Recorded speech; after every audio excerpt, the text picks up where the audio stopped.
You're listening to TBR Radio Presents, the Dixie Heritage Hour, with your host, the Director of Dixie Heritage, Dr. Ed DeVries. Today's the day after Thanksgiving, and so hopefully you've got the day off of work, and appreciate you, even on your day off, tuning in to TBR Radio Presents, the Dixie Heritage Hour. Appreciate you spending at least a little part here of the remainder of your holiday weekend with us. We're recording this show ahead of time. Actually, today's November 3rd, and I'm beginning to record segments of this show. Because if everything goes according to plan, I am out of the country. I am in Mexico today. And, I'm trying to get behind the caravan. But, actually, who knows what that caravan will have done by the time this goes on the air. But Lord willing, I will be in Mexico vacationing, and so that's why we're recording this ahead of time. I've got a tradition, and that is that on Thanksgiving, I take my family on a cruise. And the reason that I do that is it's worth the cost of the fare not to have to do the whole Turkey Day thing with the in-laws. I mean, I love my in-laws. I love them a lot, but spend Christmas with them. In fact, I invite them all to my home for Christmas and love hosting them, love having them every year. But at Christmas time, at Thanksgiving time rather, they're just a little goofy. And the truth is most families, I think, are a little goofy at Thanksgiving time. I don't know what it is. Thanksgiving is just this holiday that people get weird on. I don't know why. And I really don't like turkey. It's dry, it's tasteless. I love chicken. I just don't like turkey. Don't know why. And one of the beauties of being on a cruise ship or being in a foreign country on Thanksgiving is that they don't celebrate Thanksgiving there. So I can have like a really good dinner. I can have like a steak dinner or a lobster dinner. I can have a dinner that I'm going to enjoy. A dinner that I can truly be thankful for. You know, we talked about this when we interviewed Gary Ayers here a couple of months ago. We talked about that, how the first Thanksgiving was not held in Massachusetts by the Pilgrims, but it was held in Virginia. And in both that first Thanksgiving held in Virginia, as well as that first Thanksgiving that the Pilgrims had, you know, the one with Pocahontas and the Indians and all that, the one that's traditionally considered the first Thanksgiving, the one that supposedly all of our traditions are based on. I'll tell you right now, they weren't eating turkey. They were eating venison. And maybe they had a little bit of quail or, you know, some kind of bird that they could have shot, maybe, I don't know. But more than likely, I'm going to guess they were probably eating venison and vegetables. That's just what was available. They ate game. Of course, if you read the governor's journals and some of the records at the time, you'll see that bears that out, that they were eating a lot of venison at the time. And I could be thankful for venison. I love venison. But turkey, man, I'll tell you what. Turkey's probably what they serve in prison. I don't know. Not a big fan of the turkey, and so I don't even have to eat the turkey with the in-laws if I go out of the country on Thanksgiving. Let me tell you, it's worth the cost of the cruise, or it's next year we've already got the trip booked. We're going to the Dominican Republic. It's worth the cost of the plane ticket. I've taken mission trips to Cuba during Thanksgiving. It's worth the cost of the airfare to Havana. Let me tell you, Thanksgiving in Havana is just awesome. They don't even have a clue that it's Thanksgiving there because they don't celebrate it there, and they don't have a clue what's going on in America, nor do they care.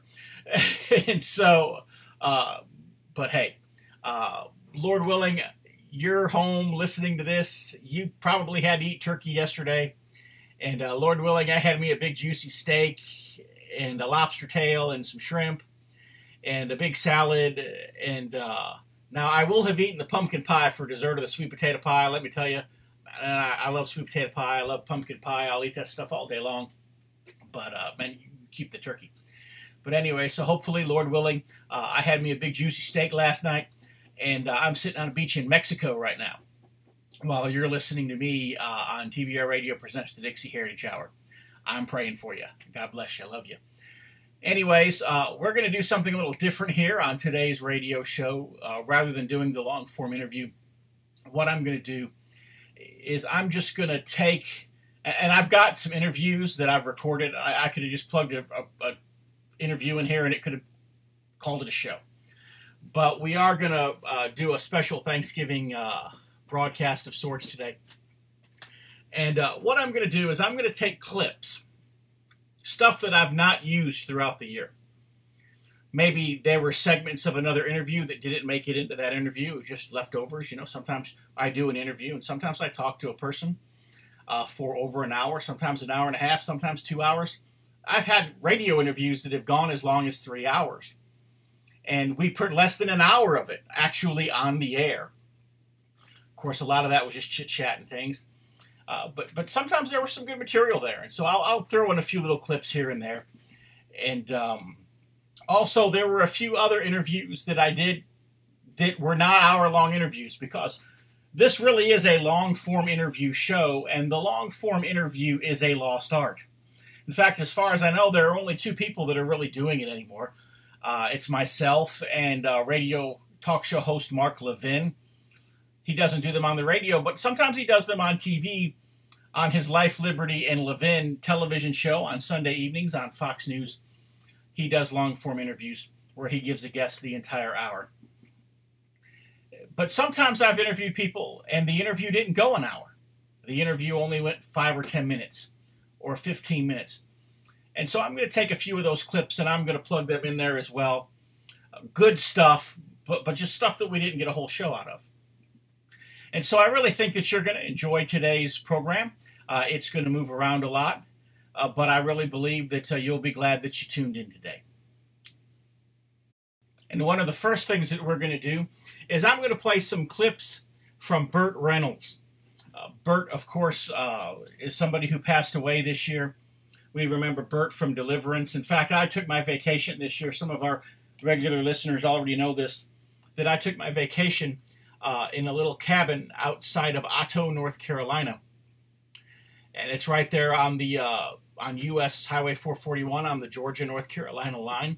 And this was the same mountain where they filmed Deliverance. And I could literally walk down the mountain from the cabin that I was in. The cabin is actually owned by a family in the church that I pastor. And I could walk down the cabin from their house. And my son and I went hunting one day. And we were walking down there. And we actually walked right there past the cabin where they filmed the Deliverance movie, where the boy was picking the banjo. And we'll tell you, but Burt Reynolds was just great in the movie Deliverance. Of course, Smokey and the Bandit. Who can forget that? Burt was a great Southern actor, and Burt really did. He was in tune with the Southern heritage, and he told me, he said that he always wanted to play characters, because he said there were a lot of people in Hollywood that always wanted to paint Southerners in a bad light, and he wanted to portray Southern characters as the good guys. And he also wanted to make movies for Southerners. For example, he told me that Smokey and the Bandit, that the people in Hollywood, that what they wanted for Smokey and the Bandit was just crazy. And, that, for example, after they shot the movie, they put a soundtrack on it. And it wasn't the Jerry Reed stuff that made the movie, but it was like a bunch of brass and woodwind and stuff. And, he said that we're not making this movie for New Yorkers. We're making this movie for Southerners, for people in Georgia, for people in the Panhandle of Florida, for people in Alabama, people in the Carolinas, and so forth. And we were going to do an interview with Burt. Of course, Burt was still active in the business, and he still had an agent. And so, he told me, he said that, I told him, I said, Burt, I said, it's not that I don't want to pay you. I said, we're low budget. We don't have a lot of money. He said, man, I understand. He said, I just have to get my agent, to go along with this somehow. But there were a couple times that we had phone calls. We talked, we chit-chatted for a minute. We never really sat down and did a whole interview. But at one point, he had even told me, he said, you know what? He said, if I were to sit down and do an interview, he said, there's all kinds of professional stuff that we have to do there. He said, but if you and I just have a phone call and we talk for a few minutes, he said, that's okay. He said, maybe another day we'll have a phone call, we'll talk a few minutes. Well, I've got a couple of these segments. He passed away too soon. God took him from us way too soon. And so we didn't really get to sit down and sit down and do a full interview. But I do have just a couple of segments. and I'd hate for them to go to waste. So what I'm going to do is I'm just going to share those with you. Well, I think I told you in our last conversation that I had vacationed there on the mountain where you had filmed Deliverance. What I want to do here is I want to play a little clip from the movie. Then? And then what? Then survival. Who has the ability to survive? That's the game. Survival. And you can't wait for it to happen, can you? You can't wait for it. Well, I know what it was like to live on that mountain for a week, but what was it like to make a movie on that mountain? I did everything in the film that I could do because I thought I would make it better. So the jumping out in the river and doing some of those things were a little dicey, but it was the most fun that I had on any picture because I had two wonderful actors besides John Voight, Ned Beatty, and Ronnie Cox, who had never done a film before. And John is a dear friend of mine. So it was great fun. So was Deliverance your best film? Was it your favorite film? You're damned if you do, and you're damned if you don't. If you say yes, I don't know about a star, but it was the most important film that I made. I'd done an awful lot of television up until then. Definitely the movie that I thought was your best film and the movie that I most enjoyed watching you in over the years was Smokey and the Bandit. I want to just play a little clip from that here. Can I ask you a question? Sure, ask me. What the hell do we want to go to Texas for and haul beer back here? What is that? For the good old American life. For the money, for the glory, and for the fun. Mostly for the money. Now, you know what we're going to do when we get the money? What? We're going to buy a new rig. You're crazy, you know that. Yeah. You know that. Yes. You had said that the whole reason that you wanted to make Smokey and the Bandit was because you wanted to make a movie where the Southerner was the hero, where the Southerner wasn't ignorant, but the Southerner was the smart one. A movie about a Southerner who was portrayed in a good light and not a bad light. A movie where the Southerner was proud of its heritage and had a good reason to be. Well, that's the reason. I was very proud of Florida and South, Georgia. Georgia was always my good luck state because every film I made there was successful, and I made about 6 films in Georgia.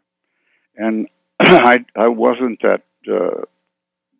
I didn't have a lot of success with films that I made in Florida. Do you think that the movies have gotten past that whole stereotype of Southerners that you were trying to hope to overcome?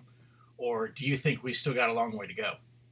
I think we have. But when they make a film now about the South that's a little bit dated, I mean, dated in the sense of what year it was supposedly made in, they still go back to that kind of Tobacco Road sort of film. I hope they've gotten away from the stereotype of the dumb Southerner. In your effort to make that film that portrayed the Southerner in the positive light, did you ever go to the producers? Did you ever go to the script writers and say, hey, I'm not saying that, or hey, this isn't what this character should say, or hey, people from Georgia, people from Florida, people from Mississippi don't talk like this. This isn't the way we need to portray them. Sure, lots of times. I don't always have success in it, but I make my point. That one of the perks, one of the benefits of having made the Smokey and the Bandit film was that you got a free Trans Am car for life. Like, have a garage full of those somewhere? Could I maybe go up to your house in Jacksonville and drive one of them?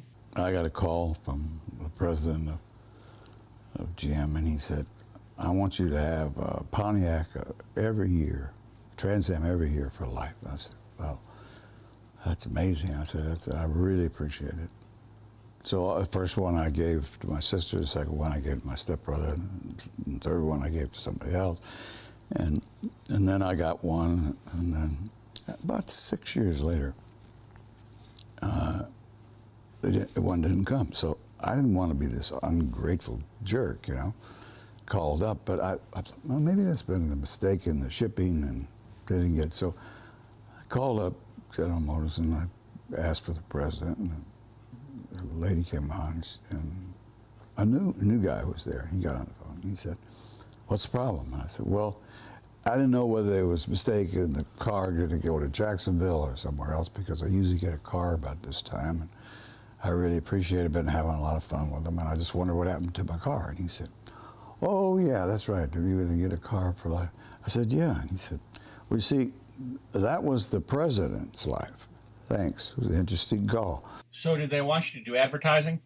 You know, this was another time, you know, in the early 70s and the late 60s.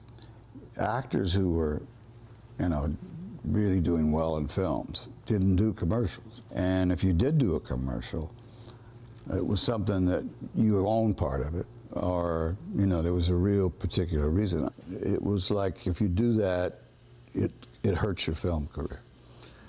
Everybody thought that. Now it doesn't mean anything. Maybe I'm a product of my time, but I'm a big James Bond fan. A lot of our listeners, I'm sure, are too. I understand that you had the opportunity to play James Bond and turned it down. That was one of my smarter moves. Yes, I did say that.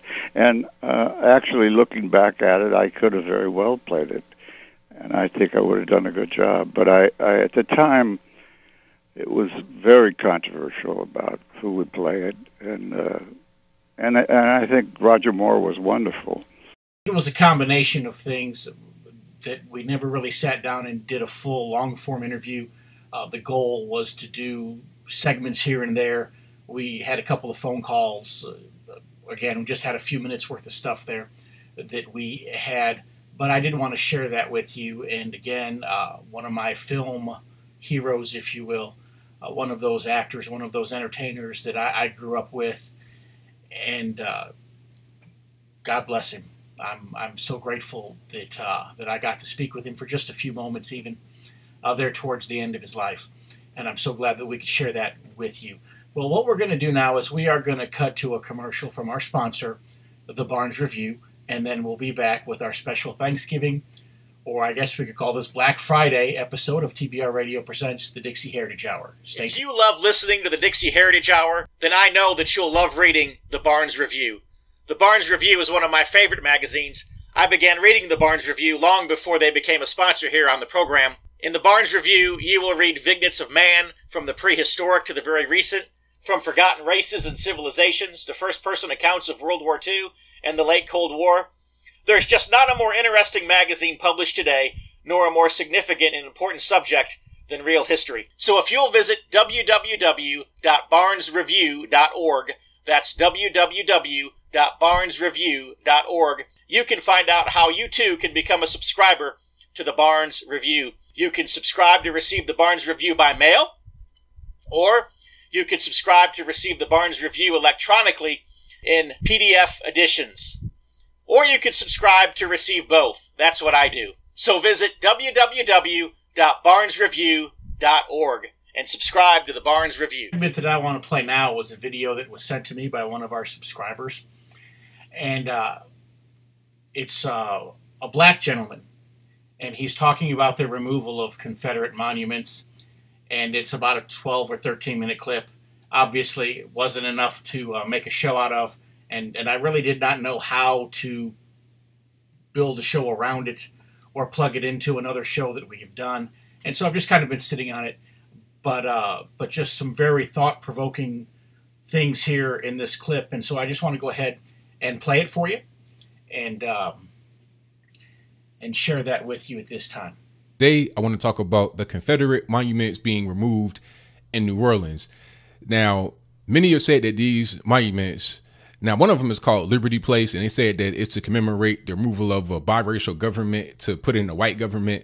I'm not sure how true or false that is, and I don't really know the ins and outs of that whole situation, but they removed that first, and they put on bulletproof vests, which is kind of like overkill, and really that right there is kind of like a dog whistle. You see them wearing bulletproof vests, and the press reports on it, so it's like, okay, they got to wear the bulletproof vest to prevent the so-called white supremacists from being able to snipe them or something like that while they're removing the monument. But I digress. They're also going to remove a monument of other people, including Robert Lee, obviously the Confederate general. Now, this has come about, of course, because people are saying that these statues and monuments represent white supremacy. They represent oppression of blacks, a violent history of slavery, this, that, and the third. But really what it is like revisionist history. Some of you have told me that this is like them trying to erase history and like it never happened. But in my mind, it's revisionist history, because when you remove these monuments, when you say, okay, the Confederacy, it represented white supremacy, it represented slavery, it represented racism, this, that, and the third. When you say that, you ignore the whole situation. You ignore context. You ignore everything, and you put it in favor of the side that won. That is called revisionist history. That's Marxism. That's what's going on here, because they want to say Robert Lee, who was a Confederate general, they might say he was a slaver as well. They say, okay, we're going to remove him because he's a symbol of what we hate. You know, he's a slave owner. He was the Confederate general. But what about Grant? Right? Ulysses S. Grant also had slaves, and he freed his after Lee freed his. The North had slaves too, because like that's the whole thing. People say, oh, the Confederacy represented the South and they're fighting for slavery. The North was trying to fight them to end slavery, but that doesn't make any sense, because the North had slaves throughout the entire war, and the North had slaves after the war. The North had slaves for 2 years after they told the South to free theirs. Because let's get back to real history. Let's not get into the revisionist history that's going on right now with the removal of the Confederate monuments. The Emancipation only applied to states in rebellion, which means that the states that formed the Confederacy. How is anybody going to tell me, just a regular common sense guy that looks at things black and white, that the North was trying to fight the South to free their slaves when the North had slaves throughout the entire war? The North did not free their slaves until December of 1865. That is when the 13th Amendment came into existence. That is almost 3 years after they told the South to free their slaves, right? And that only came about after the Civil War was over and after the reunification was going on. So this whole narrative about the North, and then they say, oh, the North only had a few slaves. Well, they had them in 5 states. In Kentucky, in December 1865, they freed 60,000 slaves at once. That's only a little bit, and that's just in one state. They also had slaves in West Virginia, which is where I'm from. I'll get to a little bit later. They had them in Missouri, Delaware, and maybe Maryland. I know it was 5. I'm not quite sure about Maryland, but I know Delaware, West Virginia, Kentucky, and Missouri for sure. They were the so-called border states. That's the way they justify it. They say, oh, well, they're just right on the border. It's like a buffer zone, but that's not really true. Let's talk about West Virginia. Now, West Virginia was part of the Confederacy when it seceded in 1861. But West Virginia always wanted to become its own state because they're very far away from Tidewater, which is where I'm at right now. To drive from Kanawha County, which is the capital where I was born, to here in the East Coast in Hampton Roads, where I'm at right now, it's about 6.5 hours to drive. And that's over 64, 77, you know, these with a car and with very well constructed and engineered roads. Now, imagine back in the 1800s where there was no cars. You had to walk or, you know, horseback or some stuff like that. Maybe a train, maybe at that point. Imagine how long that took. And then you also got to go over a mountain range. It's very treacherous. It's treacherous to drive right now, even with very well constructed roads. So imagine how it was back then. It was very far away. So they had the bright idea to secede away from Virginia and become West Virginia. When they did that, they had slaves, many of whom were in Kanawha County, which is where I come from originally, working in the coal mines and the salt mines. And they went into the Union with slaves. So if the North was trying to fight against the spread of slavery, if they were trying to fight against slavery, why would you allow the state to come from the Confederacy into the Union with slaves? And here's how I'm going to advance the story and bring it on back home to the Confederate monuments being removed and how it's revisionist history. When they seceded into the Union with their slaves, Union soldiers came from Ohio and said, hey, if your slaves tried to escape into Ohio, we will return them, because they had a law in the books that said they do not accept any fugitive slaves. They were anti-fugitive slave state, and many other states in the North had that same law. So basically, you couldn't escape from the South into the North just any old way. That's why they had the Underground Railroad, right? Because it didn't need to be underground. It didn't need to be in secret if the North just allowed any old person to come in. right? If you were a slave and you ran away, you were considered a fugitive. And many states in the North, they would extradite you back to the South. So if they were so loving, if they were so anti-slave, why did they have slaves in 5 states throughout the whole war and didn't free them until after the war was over? And why did they not allow any fugitive slaves to come into the state if it was a free state? Because Ohio did not have slaves, but they also did not want fugitive slaves to come there and become free. So we got to keep that in mind when you're talking about how bad the South was and how good the North was. It's not really true, you see. And then once you start to kind of dig into it and understand what's really going on, you got to look at everything and just destroy that as well. I mean, do we destroy Mount Rushmore because it contains slave owners, right? Do we just look at the American flag? Because let's be clear here, the Confederacy only existed for 4 years, from 1861 to 1865. That is it, and that is all. So slavery only existed under their banner for 4 years. There was never a Confederate flag flown on a slave ship. It was always either the Union Jack or whatever whatever Britain was at a certain period of time between 1611 and 1776. And from 76 up until 1865, you had the flag of the United States, the beautiful stars and stripes behind me. So if anything, that flag should be what you are fighting against, or the Union Jack of the UK or Great Britain or whatever it is, rather than the Confederate flag, which is only around for 4 years. People want to say, oh, it was co-opted as a symbol of racism, of hatred or whatever by the KKK. But the KKK also flew the American flag. The KKK also will wear crosses and they will burn it. So it doesn't make any sense. You have racist organizations and groups that usurp certain symbols into their whole narrative, but somehow those symbols are not seen as racist, but the Confederate flag is. A lot of it is just marketing, and it's a poor job of it. And it gives people the wrong impression about what this country was and how far we've come and who were the real enemy.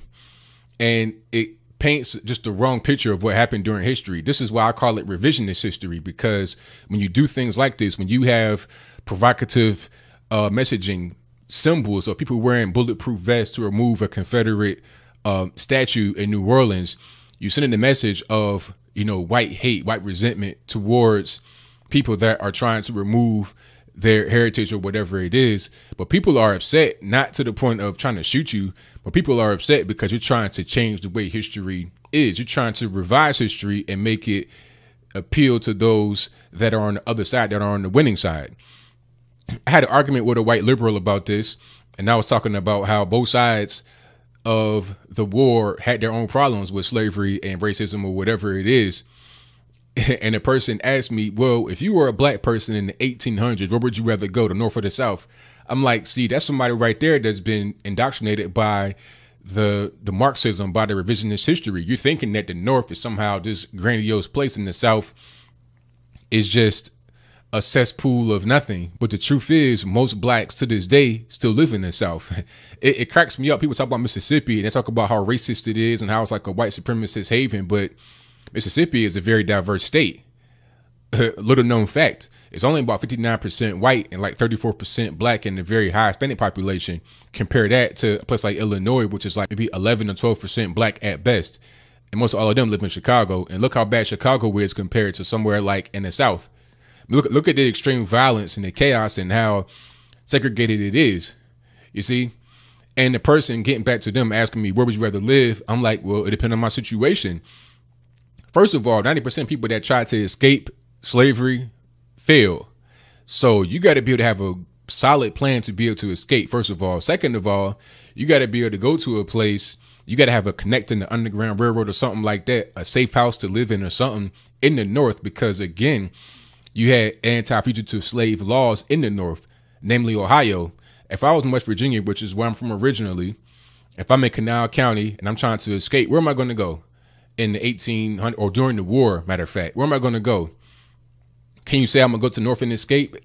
First of all, if it's during wartime in West Virginia, I'm in the North and I'm a slave, right? If I was actually a slave and not a free black. If it was during the war and I was not free, I was a slave, obviously, and I'm in the North. If I try to escape to Kentucky, That's a slave state right there, also in the North. If I try to go back to Virginia, that's a slave state, and it's in the Confederacy. If I try to go to Ohio, to the North, that is a free state, but they do not accept fugitive slaves. They will return me back to West Virginia, and I might not even go to the same place I went to. I might have to walk or try to catch a ride back to somewhere. I'll be in the worst situation because they caught me. Now I'm like, I've committed an offense. So you got to think about stuff like that. It's not so cut and dry. And that is the result of trying to revise history by removing these monuments. It's similar to what ISIS is doing right now, trying to destroy some of those monuments over in the Middle East, the real ancient structures, trying to change what was going on. I've heard that the Sphinx's nose got blown off because it was wild or whatever. I'm not sure if that's true or false, but if that's true, that is also revisionist history. That's going on right here with these statues being removed. Now, I'm not a proponent or opponent of the Confederacy, but I will say this as a guaranteed fact that nobody can dispute and nobody can disagree with or come with a counter argument that makes any sense. If the Confederacy did not secede, then slavery would not have ended as soon as it did. And that is a guaranteed fact, because if it was not for the Confederacy seceding, there would be no reason to end slavery. The North was not in the rush to end slavery because, like I said, they ended slavery after the South was ordered to free their slaves by the North. There was no rush to end it. The reason why it ended was because of the fracture in the nation.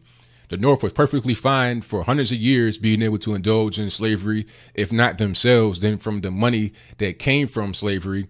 They were perfectly fine to be able to do that. They had no problem with it.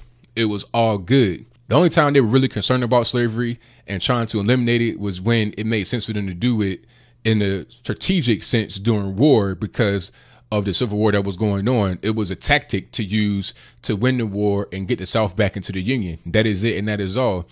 So you should be thanking the Confederacy for ending slavery earlier than it would have ended. If it was not for the Confederacy, you would have had slavery probably about 20 more years until it became less financially advantageous to do so, just like Brazil. It ended in like the 1880s. That just made sense because it didn't make any sense anymore. It was not economically advantageous to do so, and there was no war necessary to end it.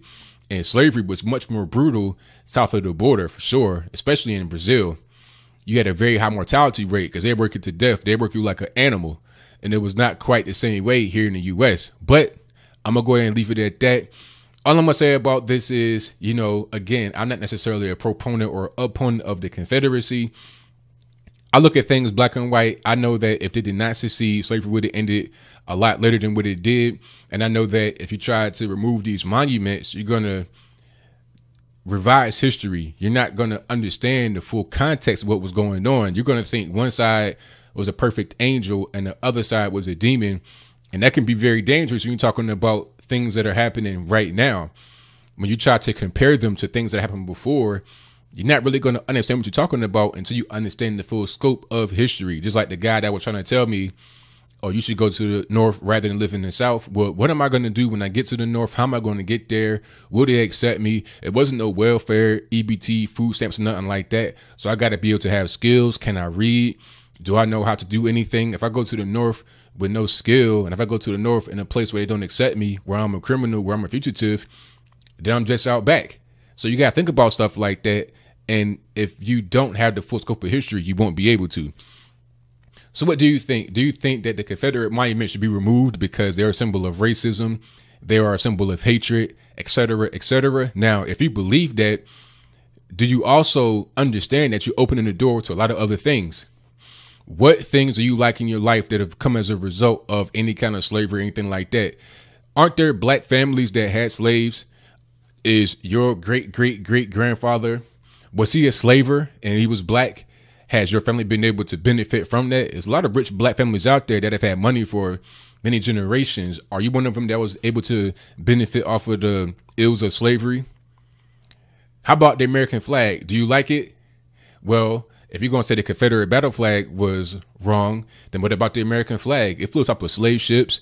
It was on plantations for about 90 years. And then before that, it was a Union Jack of the Kingdom of Great Britain or UK or whatever it was. Or do you pretty much think I'm on point with my assertion that this is revisionist history and it's a slippery slope?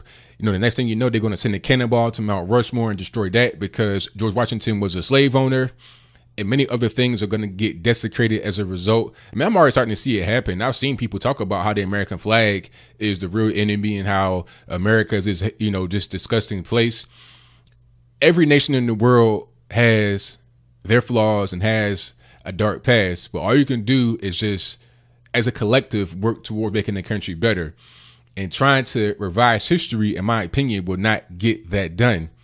But that's all I got to say about it. Peace. Of course, it would not be Thanksgiving without that American tradition of football. And I grew up in Chicago, so every year at Thanksgiving, we always watched the Bears play the Lions, the Detroit Lions.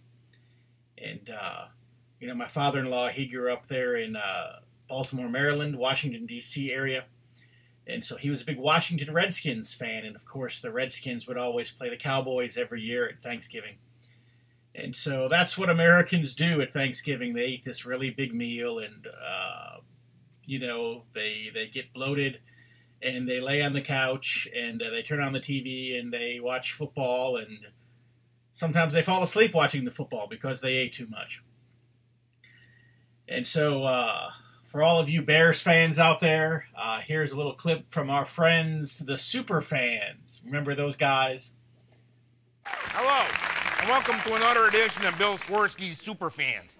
I'm Bob Swirsky, sitting in for my brother Bill, who's still recovering from that dreadful heart attack. With me, as always, are the Super Fans, Pat Arnold. Hey, Bob. Carl Wilarski. Hey, Bob. And Todd O'Connor. How are you, Bob? Real good. Real good. Once again, we're coming to you from Dicka's Restaurant in the heart of Chicago, the city of the big shoulders, home to a certain team which come January will run roughshod over the competition in Super Bowl 26, a team that is known as the Bears. The Bears. Why are we so blessed? Well, we'll get to that later, Todd. First off, we're getting ready to enjoy today's basketball game, folks, in which the Detroit Pistons are going to run into a certain team from a certain town known for its Polish sausage and soon to be known as the home of the Bulls. The Bulls. Okay, some predictions from the sports fans on today's game. Pat? Bulls, 149-23. Carl? Bulls, 149-52. Okay, some difference of opinion there between you guys. Todd? Bulls, 402-0. Okay. Okay. But Michael Jordan will be held to under 200 points. Todd, 100 points is the record. Was. Doubles. Doubles. All right. As you know, basketball is a pleasant diversion, but let us get back to a more serious topic. The Bears. The Bears. Now, when we were last privileged to observe the Bears, they were playing the Giants in a postseason. Final score of that game was 31-3, and I shan't say who won. Pat, what happened? I think it's pretty obvious. Coach Dicka had his mind on more important things. There was a war on, my friend. That's right, our boys were overseas. Yeah. Dicka was probably busy helping Schwarzkopf. Yeah, like that Hail Mary. Tell me that didn't have Dicka's name all over it. Mm-hmm. Absolutely. Absolutely. Did you guys order the nachos or the beers? The Bears. The Bears. Yeah. That's all right, Pat. There are no easy questions in this life, my friend. Except for one, that, of course, retaining the triumphant party in next year's Super Bowl. I know of whom you speak. Let's just say that the winner shall be a certain team from a certain Midwestern town that starts with a C, ends with an O, and in the middle is Hikag. Yeah? You know, believe it or not, Bob, according to the odds makers, San Francisco is favored to win the Super Bowl. San Francisco, huh? Well, then you know who's going to be happy about that, then, huh? The Queers. The Queers. Well, we'll see you next week. Now, what if the Bears had entered the Preakness? Huh? I told you at the beginning of the broadcast, you're at home probably listening to this, and I'm on a cruise ship. Or actually, I'm in Mexico today. We should be in port. But yesterday I was on the cruise ship. We were at sea. And we do have satellite television on cruise ships. So chances are I got to see that Bears-Lions game, and hopefully the Bears won. At the time of this recording, they're 7 weeks into the NFL season, and the Bears are leading the NFC North. So maybe this will be the year that the Bears make it back to the Super Bowl. I definitely hope so. But anyways, I probably saw that Bears-Lions game yesterday. May have even watched the Redskins-Cowboys game with my wife. I don't know. She's a Redskins fan. How in the world anybody can be a Redskins fan? I don't know. She is. I guess it's because she grew up there. I don't know. I'm going to guess that our TBR editor-in-chief, Paul Angel's probably a Redskins fan because he lives up there too. But anyways, hope that the football went well for our listeners yesterday. Of course, if our Cowboys fans are happy, then of course our Redskins fans aren't, and so forth. But anyways, we're going to break here for a commercial from another one of our sponsors, the American Free Press, and then we'll be back with our special Thanksgiving, a Black Friday broadcast of TBR Radio Presents, the Dixie Heritage Hour. So stay tuned. If you're like me, and I'll bet you are because you're listening to the Dixie Heritage Hour, you like to be on the cutting edge of honest news and accurate information. You like to hear about the latest financial trends and to know what's happening around the world and right here in the United States, the things that can directly impact you, your life, and the life of your family. And if you're like me, you do not rely on the mainstream media to obtain this information because, frankly, you know that you just can't trust them. Fortunately, there is an alternative news outlet with a long-established track record for honesty and integrity, and that is the American Free Press. AFP is the preeminent alternative, independent news source for honest, hard-working, truth-loving Americans. AFP is the antithesis of the controlled, lamestream media. AFP is employee-owned and has been so since its founding. Because of that, AFP never has and never will allow advertisers or special interests or big money to dictate what appears in the pages of the American Free Press newspaper. 26 times a year, the American Free Press newspaper can be delivered to your door, packed with the kind of uncensored news that I know you're going to appreciate. AFP covers the stories and tells the truth that the lamestream media is frankly scared to touch. And AFP offers real, on-the-scene reporting and commentary, the likes of which you will never see in the Washington Post, the New York Times, ABC, NBC, CBS, CNN, or just about any other lamestream news source that you can think of.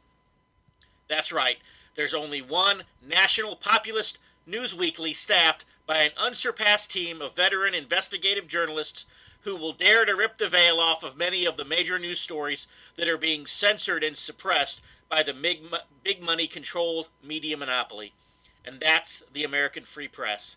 AFP publishes exciting, in-depth, uncensored news and information that's grassroots and patriotic, information that Americans need to know in order to combat the growing police state. AFP stands firmly against the New World Order and against those who are working to establish a global plantation under the rule of a powerful few. In short, AFP is your voice. If you have any doubt why they want to silence AFP, you must be relying on the lamestream media for your news. And folks, that's a big mistake. If you're ever dissatisfied with your subscription to the American Free Press, their guarantee is that you just drop them an email and they will gladly refund the unused portion of your subscription. So what are you waiting for? Visit www.americanfreepress.net.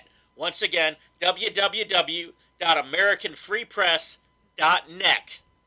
Clip that I'm going to share with you is one of the very first that I recorded. Even before we had our first broadcast of the Dixie Heritage Hour, I was reaching out to some people and trying to do some interviews. And one of the interviews that I didn't know what to do with it after I recorded the interview, was an interview with Jerry Smith. And Jerry Smith is one of our subscribers in the Philippines. And he's a university professor. He's a missionary. He's been living in the Philippines for over 20 years now. And he kind of ended up subscribing to the Dixie Heritage Letter on accident. And it somehow or another he got on the subscriber list and he started getting the newsletter, and he'll testify in this interview about how it really changed his heart and his thinking, and how it really had a positive effect on his life, being able to get the newsletter and read it week after week. And so I'm going to share this interview with Jerry, and I'm looking at it here, and if you're on the internet and able to see the video feed, even I had forgot what I looked like clean shaven. I've had the beard for the better part of the year now. And so it was kind of interesting to see me as a struggling wannabe radio host trying to interview somebody for the first time. Okay. You know what I did Wednesday? No, what did you do? I spent just over an hour on the phone with John Schneider. Okay. Who had been Bo Duke in the Dukes of Hazzard. Oh, okay, okay. And we recorded a great interview. Uh-huh. And I failed to record it. Oh, no. Yeah. So, needless to say, hopefully we'll get together again next week, Wednesday, and try it again.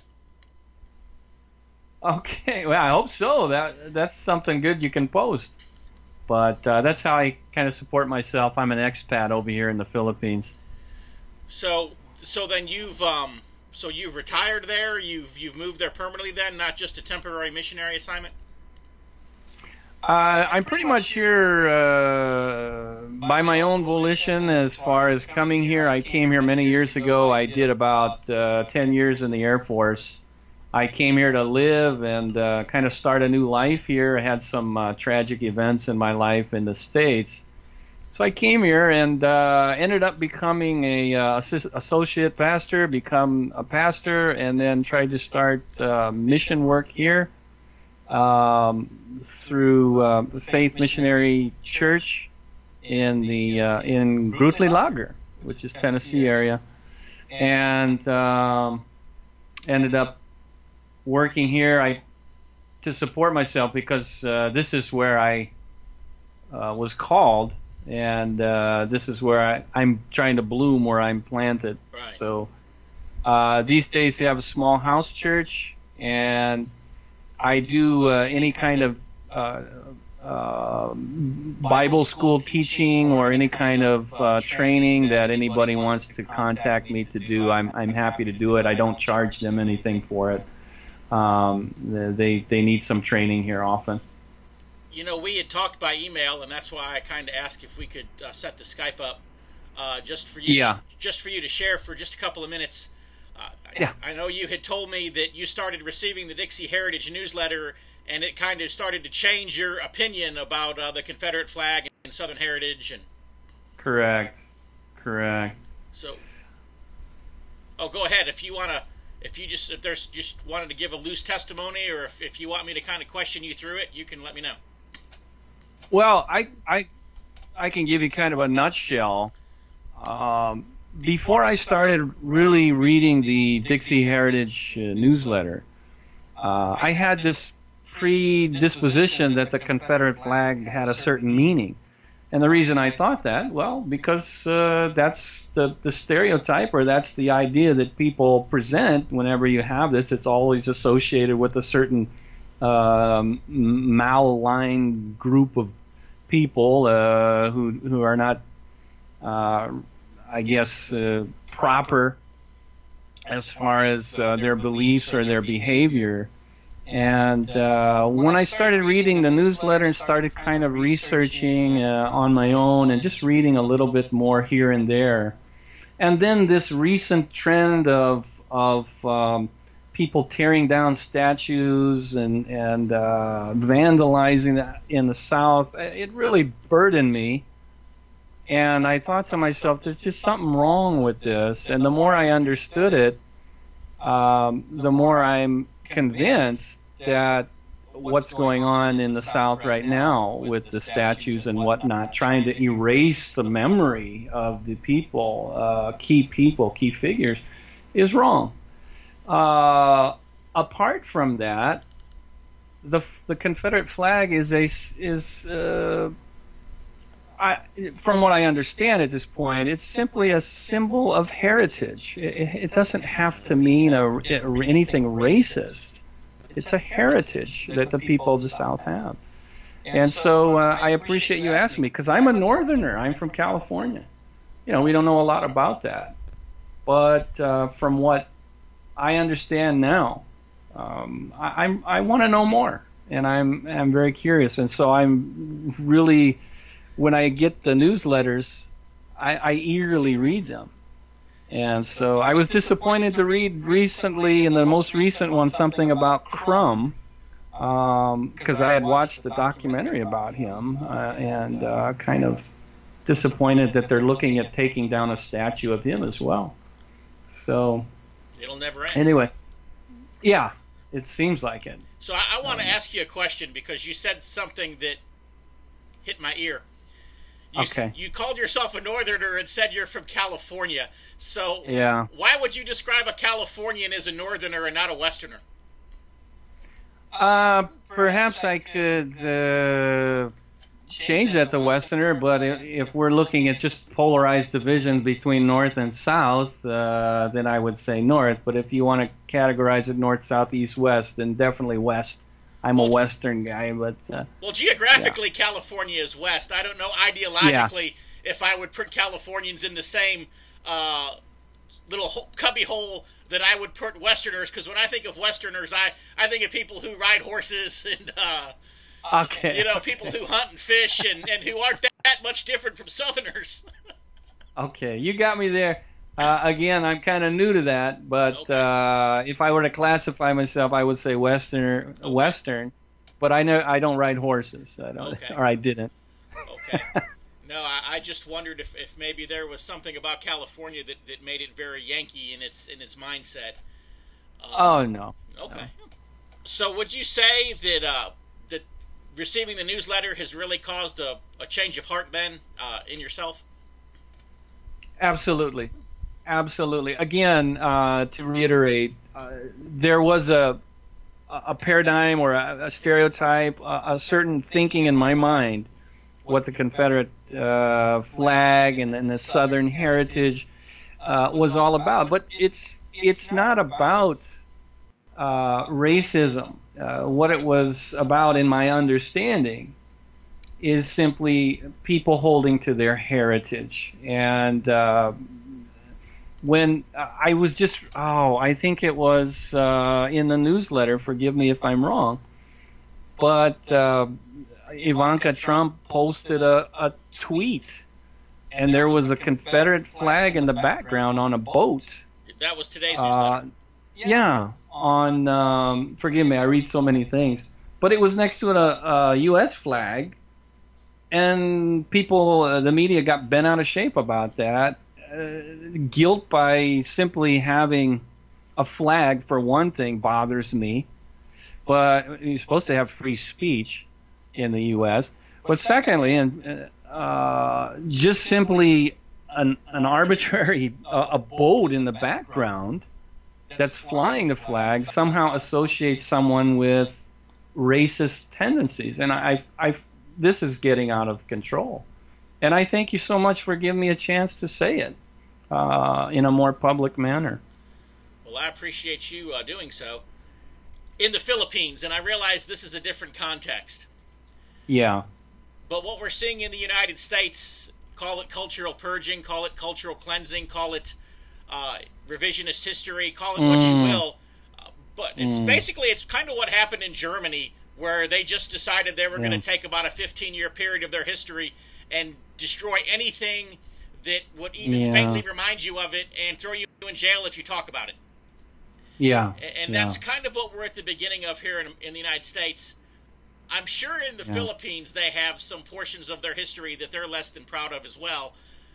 But would this kind of cultural purging that you're seeing taking place in the United States, would that ever happen in the Philippines? I find that a very good question. I've been here for almost 20 years of my life, and from what I've seen, they're very accommodating people, very accepting, and whatever your color, whatever your persuasion, whatever your background or beliefs are, they seem to be very accepting. And I haven't really seen any kind of attempt to erase the past. They view history is what it is. Good, bad, ugly. Of course, they try to promote certain things, certain people in a certain light, but it is a little concerning these days with the new President Duterte. They seem to want to look the other way when something he does is not so good. Right. And I'm trying to be polite about that. Nothing to the extent, and it is alarming. Yes, sir. It is definitely alarming what's going on in the U.S. But I suppose anything could happen here in the Philippines because this is the Philippines. I don't see anything like that happening at this point. They still, by the way, have prayer in schools, public schools. They still have a Christian values class in schools. So this is real. Now, they are a Catholic nation, however, but what I'm saying is God is still allowed in the schools. And so there's still hope. And that's one of the things I speak in schools sometimes. And I give training and lectures. That's one of the things I always tell them, hold on to that. So I'm getting off track, but... Okay. I'll ask you one more question then, and I'll let you go because I know you have a class to teach. Okay. But if I were to walk down the street in Canada with a Confederate flag belt buckle or shirt or hat, 10 years ago it wouldn't have been an issue. Now they would probably be more offended by it than, say, people in New York City. In the Philippines, if I were to walk down the street in Manila wearing a Confederate flag T-shirt or a hat, what would people say? I'm going to be honest with you, I don't think they'd say a word. Okay. The reason I say that, because you would be shocked some of the things that appear on people's shirts. I don't think they actually read what they're wearing. Some people would not even be able to identify that. Now, there might be one or two people who make a comment, isn't that something to do with something? But they would not, it's not anything that would raise eyebrows. Matter of fact, I think I've seen one or two in my time here, so it would not be such an issue at all here. Again, they're very accepting, and they're not really alert to those things that Americans, forgive me, but we seem to latch on to the silliest things. And, oh my goodness. It's like we have too much free time. Too much free time we're thinking about. Yeah. These industrialized nations. But here in the Philippines, they're still third world country. They have more important things to think about, like putting food on the table and taking care of the expenses and the bills. Right. So other people seem to be having a lot of free time to, like this news report that was in the Dixie Heritage about the Confederate flag in the background. My goodness, give it a rest. So, but I could go on and on. Yeah, my pleasure. Yes, sir. All right. God bless you, brother. Thank you. All right. Bye. Take care. I love what you're doing, by the way. Thank you. Thank you, sir. Okay. Bye-bye. We are literally out of time for this special Thanksgiving Black Friday episode of TBR Radio Presents the Dixie Heritage Hour. I want to thank you for spending this portion of your holiday weekend with us, for tuning in and listening to the broadcast, and I hope that it was fun for you. Well, we kind of threw a lot of stuff out there, but how often is it that you get to have Burt Reynolds and the Superfans and a university professor from the Philippines and a black conservative from Louisiana all in the same radio show? So it was a fun ride, and I'm glad that you took it with us. I've got a Black Friday deal for you. If you want to advertise in the 2019 TBR Radio Presents the Dixie Heritage Hour, we've been going for almost a year now. We're already on track to go for a full year next year. We want to get you in as one of our advertisers, and I've got a Black Friday special for you to become one of our advertisers at a very, very, very special rate. But you've got to email me right now. Say, hey, Dr. Ed, I saw the radio show, or I heard the radio show, and I heard about your Black Friday advertising offer. Tell me about it, and I'll shoot you the email, and I'll tell you about it, and you'll be glad that you reached out to me. So anyways, as I said, we're out of time. Director at DixieHeritage.net, Director at DixieHeritage.net is my email address. From all of us here at TBR Radio Presents the Dixie Heritage Hour, God bless and happy Thanksgiving.